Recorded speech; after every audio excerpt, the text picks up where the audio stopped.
Hello friends, I hope you are doing well. So today we are discuss about the poem The Road Not Taken. This is very interesting point, and this poem has been written by the poet Robert Frost.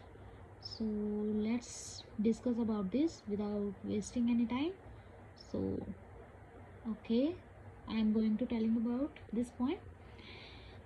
The Road Not Taken. Passage first. Two roads diverged in a yellow wood, and sorry I could not travel both.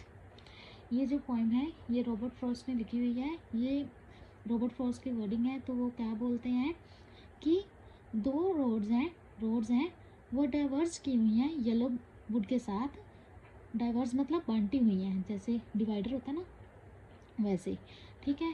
And sorry I could not travel both, और वो माफ़ी मांगता है कि मैं दोनों पर एक साथ नहीं चल सकता, एक समय पर एक साथ नहीं चल सकता। And be one traveller long I stood and look down one as far as I could.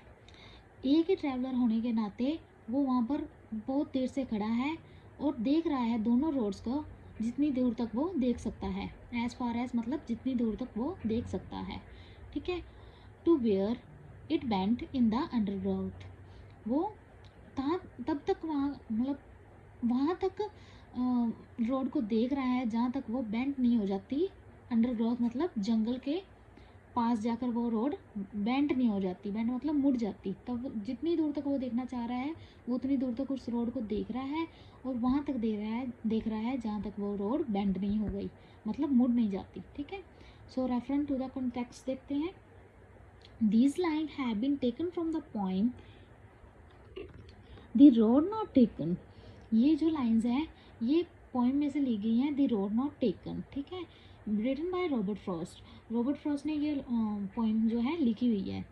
This poem depicts the feeling of a traveler who has to choose between the two paths often open before him. ये जो poem है ये depicts मतलब दर्शाती है। ये poem जो है ये डेपिक्ट्स मतलब दर्शाती है किसकी फीलिंग को, एक ट्रैवलर की फीलिंग को, जो कि दो रोड्स के सामने खड़ा हुआ है और उसको दोनों रोड्स में से एक सही रोड चूज़ करनी है। सो देखते हैं क्या कहते हैं रॉबर्ट फ्रॉस्ट इस फर्स्ट पैसेज में। Explanation. Once the poet was travelling through a forest, एक बार जो पोएट है वो जंगल के पास ट्रैवल कर रहा था। He reached a point before where the road diverged in two directions. वो वहाँ पर पहुँच गया जहाँ पर रोड जो है दो डायरेक्शंस में डिवाइड हो रही है। एक ऐसे जो रोड जा रही है और एक ऐसे रोड जा रही है, ठीक है। Being the only traveler, he could not travel by both the roads at the same time. जब वो अकेला ट्रैवलर है, मतलब अकेला बंदा है जो ट्रैवल करने वाला, तो वो दोनों रोड्स को एक साथ एक ही समय पर नहीं चल सकता दोनों रोड्स पे, ठीक है।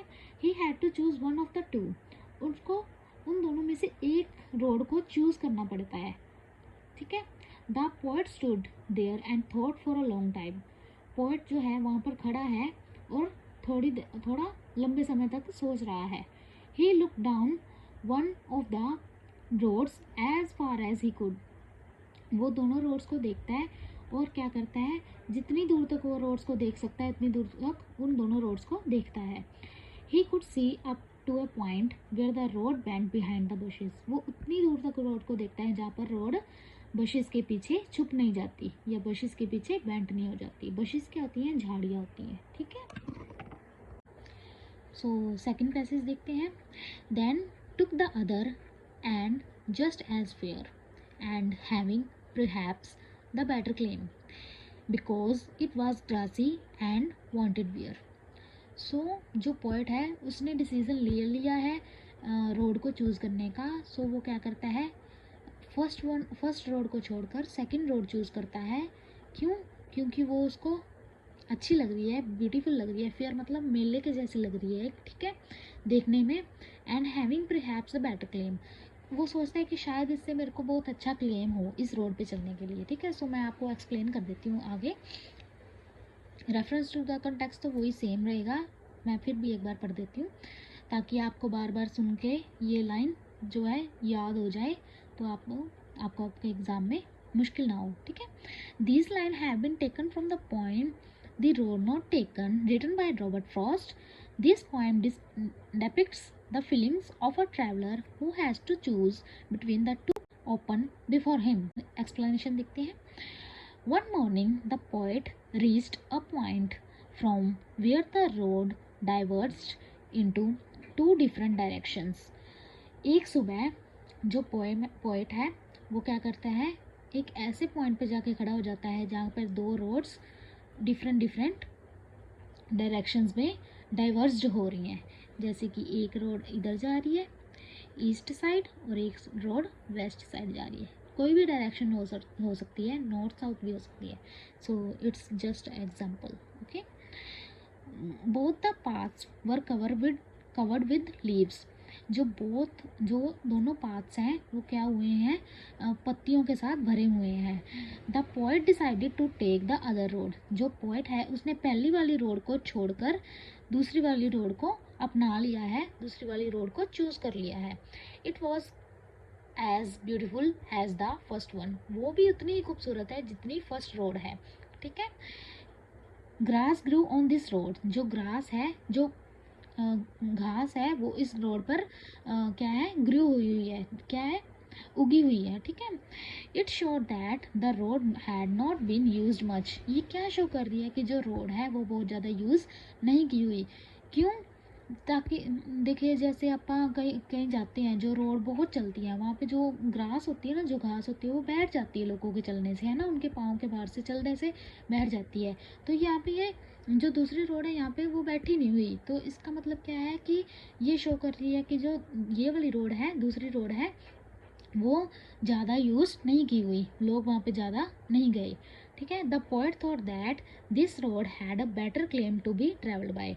जो पोएट है वो क्या सोचता है कि यहाँ पे चलने से उसको बहुत अच्छा क्लेम मिल सकता है. या क्लेम मतलब क्लेम इन द सेंस कि उसको इस रोड पे ट्रैवल करने से अच्छा प्रॉफिट हो सकता है या उसको कुछ अच्छा सीखने को मिल सकता है, ठीक है. Third passage. And both that morning equally ले. वो फिर से वही बात बताई हुई है कि वो एक मॉर्निंग ऐसे पॉइंट पे खड़ा है जहाँ पे वो दोनों डायरेक्शंस में रोड्स को देख रहा है, ठीक है. In leaves no step had trodden black. इसका क्या मतलब है, no step had trodden black का, कि उसको देख रहा है कि वो पत्तियों में देख रहा है, कि लीव्स मतलब पत्तियों में देख रहा है कि कोई भी उस पर ब्लैक स्टेप नहीं लिया गया. ब्लैक स्टेप मतलब जैसे कि हम पत्तियों पे चलते हैं, जब पत्ते नीचे जैसे बिखर रहे होते हैं उस पर चलते हैं तो वो कुछ समय बाद ना ऐसे ब्लैक से हो जाते हैं, है ना, मुरझा के. तो वो चेक कर रहा है कि कोई भी पत्ता काला नहीं हुआ होगा. वो I kept the first for another day. वो सोचता है कि जो फर्स्ट वन है, फर्स्ट रोड है, वो मैं उसको कुछ किसी अगले दिन उस पर ट्रैवल कर लूँगा या किसी दूसरे दिन, ठीक है. Yet knowing how way Leeds on two way. उसको पता है कि जो वे हैं वो कैसे दूसरे वेज के साथ, वेज मतलब रास्तों के साथ लीड करते हैं. ये आई doubted if I should ever come back. उसको डाउट है कि वो कभी वापस आएगा या नहीं. सो इसकी एक्सप्लेनेशन देखते हैं. Reference to the context. These line have been taken from the poem the road not taken written by Robert Frost. This poem depicts the feelings of a traveler who had to choose between the two paths open before him. अब मैंने आपको first passage में ना इस word का मतलब बताया था. सो आप रिमाइंड करो अपने माइंड में कि इस वर्ड का मतलब क्या था. जिनको पता है वो तो ठीक है, जिनको नहीं पता वो एक बार रिमाइंड करो. इससे आपकी प्रैक्टिस अच्छी होगी, आपकी वोकैबुलरी में कुछ वर्ड्स न्यू ऐड होंगे, ठीक है. सेकेंड है एक्सप्लेनेशन है. One morning the poet reached a point from where the road diverged into two different directions. वही फर्स्ट, जैसे मैं लाइन दोबारा से रिपीट हो रही है, ये वाली लाइन 3 स्टैंजर्स में रिपीट हो चुकी है. Both the paths were covered with the leaves. Leaves मतलब दोनों. Both the paths were covered with the leaves. दोनों जो पाथ हैं वो पत्तियों के साथ कवर्ड हुए हैं. It appears that nobody had gone by those roads earlier. ये क्या अपीयर मतलब कुछ क्या शो कर रहा है कि ये दोनों पाथ जो हैं वो किसी ने भी चूज़ नहीं किए हुए हैं पहले, अर्लियर मतलब पहले। The poet had to choose either of these two roads, poet को इन दोनों रोड्स में से एक रोड को चूज़ करना पड़ेगा, ठीक है। He decided to go by the second road, उसने डिसाइड किया कि वो दूसरी रोड पर जाएगा। Keeping the first one from for some other day, वो जो फर्स्ट रोड है उसको किसी और दिन उस पर ट्रैवल कर लेगा, ठीक है। However the poet knew that there was little possibility of his coming back, जबकि पोएट को पता है कि उसकी जो वापस आने की जो पॉसिबिलिटी है वो बहुत ही ज़्यादा कम है। Every roads leads further to another road, क्यों कम है उसकी आने की पॉसिबिलिटी? क्योंकि वो जानता है कि जो जो रोड्स हैं वो किसी अनदर रोड्स के साथ जुड़ जाती हैं, लाइक हर रोड किसी अनदर रोड के साथ जुड़ता है। तो वो सोचता है कि जब मैंने ये रोड पार कर लिया तो ये भी किसी अनदर रोड के साथ जुड़ रहा होगा, तो मैं उसको छोड़ के वापस थोड़ी आऊँगा, तो मैं आगे बढ़ने की कोशिश करूँगा। जैसे मैंने इस रोड से सीखा है कि क्या क्या जीवन में होता है, या जो जो भी मैंने अपने जीवन का एक्सपीरियंस इस रोड से लिया है, तो वो वापस थोड़ी चलेगा उस रोड पे। सो वो ये चीज़ रिपीट कर रहा है। Sorry for disturbance. And there is no possibility of retracking one steps. So मैंने वही बात पहले भी बता दी आपको कि पॉसिबिलिटी बहुत ज़्यादा कम हो जाती है कि उस रोड पे दोबारा ट्रैक करना या रीट्रैक करना, है ना। सो इसी बात को पोएट जो है बहुत ही अच्छा हमें मैसेज दे रहा है कि हमें अपनी लाइफ में न्यू एक्सपीरियंस करने चाहिए। कभी भी जो रोड हम आ चुके हैं, जिस रास्ते से हम आ चुके हैं, उस पर रीट्रैक नहीं करना चाहिए। हमें अपनी लाइफ में फर्दर सोचना चाहिए कि अपनी लाइफ में आगे क्या डिसीज़न ले सकते हैं या क्या एक्सपीरियंस कर सकते हैं। पैसेज फोर्थ, मैं आपको पहले ही बता देती हूँ कि ये जो पैसेज है ना, इसमें क्या है, पोएट ने सारी पोएम का कंक्लूजन दिया हुआ है कि रोड्स का मतलब उसका ये नहीं था कि रास्ते पे चल रहे हैं। रोड्स का मतलब चॉइस करने से है कि हम अपनी लाइफ में, अपने फ्यूचर में कौन सा रास्ता अपनाते हैं। जैसे कि हमें पता होना चाहिए कि हमारा फ्यूचर कहाँ है, या हम अपने फ्यूचर के बारे में क्या सोच रहे हैं। रोड्स मतलब उस रोड्स के साथ इसने लिंक किया हुआ है लाइफ को, ठीक है। जैसे कि +2 में जो है, +1 2 में सभी की स्ट्रीम्स अलग हो जाती है। कोई आर्ट्स ले लेता है, कोई कॉमर्स ले लेता है, कोई नॉन मेडिकल, मेडिकल, ऐसे अपने अपने रास्ते वो सारे चूज़ कर लेते हैं, ठीक है। कई तो बहुत अच्छे वे में चले जाते हैं आगे, पर कई एक दूसरे को देख के ही चूज़ कर लेते हैं अपना रास्ता। सो कई बार उनसे भी ऐसे नहीं हो पाता। मैं नेगेटिव नहीं बोल रही, बट अपना रास्ता देख के चूज़ करो ताकि आपको आगे जाके मुश्किल ना हो। किसी के साथ अपना कंपैरिजन मत करो। बातें बहुत होगी, चलो करते हैं। I shall be telling this with a sigh, somewhere ages and ages hence, two roads diverged in a wood, and I took the one less traveled by, and that has made all the differences. So इस इस passage में poet क्या कहता है कि वो आगे चल के जब एजेस उसकी बढ़ती जाएंगी, वो आगे चल के देखेगा कि मैं ऐसी रोड चूज़ करूँ ताकि मैं अपना फ्यूचर में बता सकूँ, अपनी चॉइस के बारे में प्राउडली कह सकूँ कि मैंने ये जो चॉइस की थी, ये इसने मेरे को बहुत ज़्यादा बेनिफिट दिया है। सो आप एक्सप्लेनेशन देखते हैं। Sorry, reference to the context में दोबारा से रीड कर देती हूँ। These line have been taken from the poem the road not taken, written by Robert Frost. This poem depicts the feeling of a traveler who has to choose between the two paths open before him, ठीक है। Explanation, one day the poet reached a point from where the road diverged in two different directions। वो ऐसे point पे पहुंच जाता है जहाँ जहाँ जो रोड्स हैं वो टू डिफरेंट डायरेक्शंस में डाइवर्ट हो रही हैं। Both the paths were covered with leaves, दोनों पाथ्स का है क्या है, पत्तियों के साथ ढके हुए हैं। The poet decided to take the less frequented one, poet ने क्या डिसाइड किया है कि जहाँ लोग कम चले हुए हैं मैं वो पाथ चूज़ करूँगा, ठीक है।